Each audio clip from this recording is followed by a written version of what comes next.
Good evening, friends. Welcome to today's medical briefing for August 18, 2026. This comprehensive digest synthesizes the most significant clinical trial data, regulatory decisions, and public health updates shaping medical practice today. Designed as a deep dive script for a professional physician audience, this report covers high-impact developments in oncology, endocrinology, gastroenterology, and global health. Segment 1: Oncology and Hematology, the paradigm shift in multiple myeloma and bispecific realities. We begin today with a massive regulatory milestone in hematologic oncology. The U.S. Food and Drug Administration, FDA, has officially granted accelerated approval to iberdomide,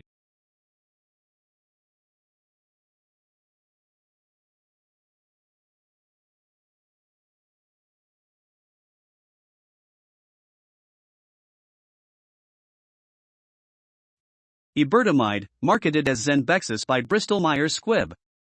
This approval establishes a brand new therapeutic class in oncology, cereblin E3 ligase modulators, or CELMoDs. Iberdomide, Zenbexis, paired with daratumumab and dexamethasone, ZDD, is approved for relapsed/refractory multiple myeloma after prior therapy. Data from the Phase 3 Excalibur RRMM trial showed the ZDD regimen yielded a 41% MRD negative complete response rate, nearly double the 21% rate of the control group. Mechanistically, as a CELMoD, iberdomide acts as a potent protein degrader targeting Ikaros and Iolos. Clinicians must manage boxed warnings for thromboembolism and embryo-fetal toxicity. Separately, epcoritamab, Epkinly, for DLBCL missed its primary overall survival endpoint in a confirmatory Phase 3 trial, highlighting ongoing debates over accelerated approval pathways. Segment 2: Endocrinology and Metabolism, the GLP-1 dominance and the sweetener paradox. A JAMA pediatric study of over 204,000 patients indicates a dramatic shift in youth obesity treatment, with GLP-1 receptor agonist use rising to 96% and surgical interventions dropping to 4% by early 2026. This shift places a greater burden on primary care to manage long-term medication and side effects. In other news, a Frontiers in Nutrition meta-analysis found a significant association between high artificial sweetener intake and type 2 diabetes risk in over 720,000 adults, possibly linked to gut microbiome dysbiosis. Segment 3: Gastroenterology and Rheumatology, Microbiomes and Environmental Medicine.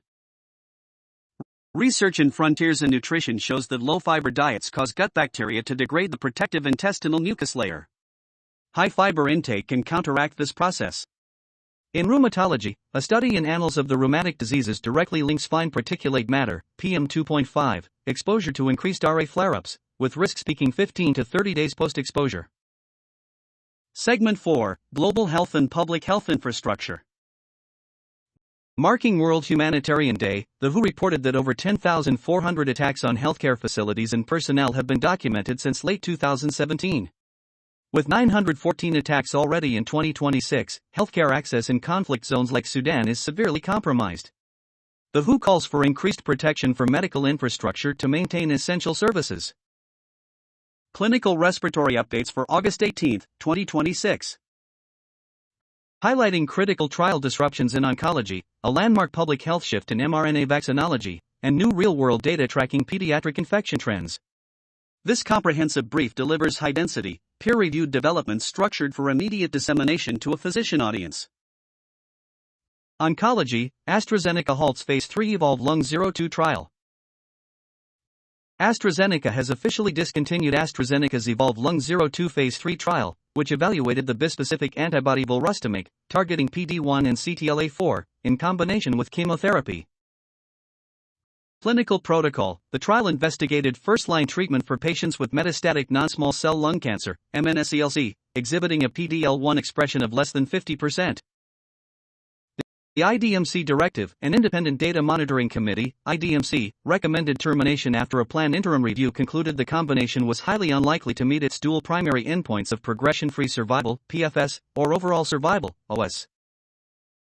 Takeaway for clinicians: this unexpected halt underscores the ongoing challenges of finding effective dual checkpoint inhibitor combinations that outperform standard pembrolizumab plus chemotherapy in the low to moderate PD-L1 cohort. Preventive medicine: FDA approves first mRNA-based influenza vaccine. The US FDA has granted approval for Moderna's Emflacibah, marking a historic milestone as the world's first mRNA-based seasonal influenza vaccine. Dosing and administration. Supplied as an injectable suspension in a single-dose prefilled syringe, it is administered intramuscularly as a single 0.38 milliliters dose. Mechanistic impact. Rather than relying on traditional egg or cell-based viral propagation, the mRNA platform enables rapid adaptation to circulating drift variants, significantly shortening manufacturing timelines. Clinical application. It offers a flexible alternative for patients with standard vaccine hesitancy or egg allergies, and serves as a blueprint for upcoming multi-pathogen respiratory combination vaccines, e.g., COVID flu RSV, currently in development. Infectious disease. Maternal RSV immunization cuts ICU admissions by 50%. Real-world evidence from the UK Health Security Agency, UKHSA, indicates that the maternal respiratory syncytial virus, RSV, vaccination program has radically reduced neonatal morbidity. The data: in infants admitted to intensive care or high-dependency units with severe RSV chest infections, admissions dropped from 131 to 63 cases year-over-year following full implementation. Proactive interventions. This success arrives alongside the US FDA's recent acceptance of a supplemental biologics license application, SBLA, for Merck's long-acting monoclonal antibody influenza, clesrovimab 4. The application aims to extend passive protection to vulnerable children under 2 years of age entering their second RSV season, with a PDUFA date slated for early 2027. Pediatric pulmonology. Urgent call for Mycoplasma pneumoniae testing standards. Data published on Medscape highlights an ongoing demographic shift in atypical bacterial pneumonia cases across the United States. Epidemiological shift. Historically confined to older children and adolescents, Mycoplasma pneumoniae is increasingly driving hospitalizations in young children under the age of 5. The clinical bottleneck. Substantial institutional variability in diagnostic testing patterns is causing prolonged delays in targeted macrolide or respiratory fluoroquinolone administration, driving unnecessary usage of beta-lactam antibiotics. Takeaway for clinicians. Specialists urge pediatric centers to establish standardized PCR or serological testing protocols for atypical pathogens in any young child presenting with unresolving, wheeze-associated lower respiratory tract illness. Cardiology pulmonology overlap. TNX-103 fails Phase 3 level trial. Tenex Therapeutics announced that its Phase 3 level trial for TNX-103, oral levosimendan, failed to meet its primary efficacy target. The objective: the study evaluated patients suffering from pulmonary hypertension associated with heart failure with preserved ejection fraction, PH-HFpF. Primary endpoint failure: the drug failed to show a statistically significant improvement in the 6-minute walk distance, 6 mWd, compared to placebo, a minimal difference of only 3.5 meters, p equals 0.63. Subgroup nuance: post-hoc analyses did reveal a 26.3 meter improvement in a pre-specified subgroup with a baseline 6 mWd below 333 meters, alongside a 49% reduction in NT-proBNP. The full data set is scheduled for a formal presentation at the upcoming European Society of Cardiology, ESC, Congress. Sleep apnea. When you have this condition, you briefly stop breathing over and over during the night. Because your body isn't getting oxygen, it may slip into fight or flight mode, which triggers sweating.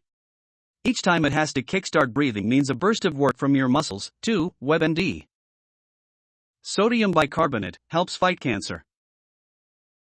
Emergency rooms in hospitals stock sodium bicarbonate as a treatment for cardiac arrests, poisoning, and other cases. It also helps to counteract the acidic properties of chemotherapy medication for cancer. Some studies show that lower acid levels may slow certain tumors from growing and spreading. Wash away dandruff. Special shampoos from the drugstore can treat dandruff. These ingredients are common. Ketoconazole fights dandruff-causing fungi. Salicylic acid gets rid of flaky skin but can be drying and can sometimes make the scalp more itchy. Selenium sulfide slows the buildup of dead skin cells and fights fungi.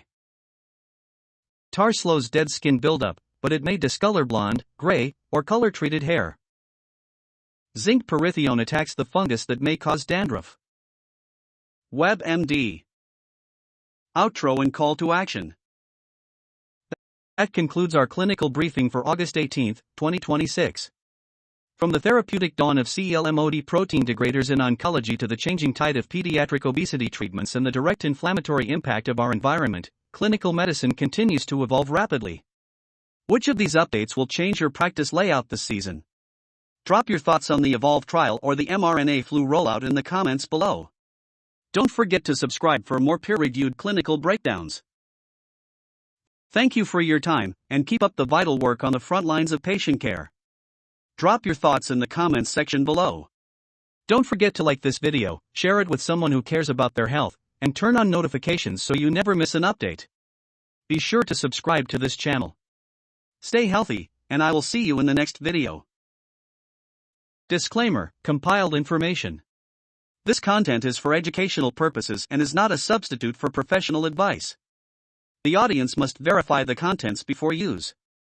The creator, publisher, and YouTube will not be responsible for any harm.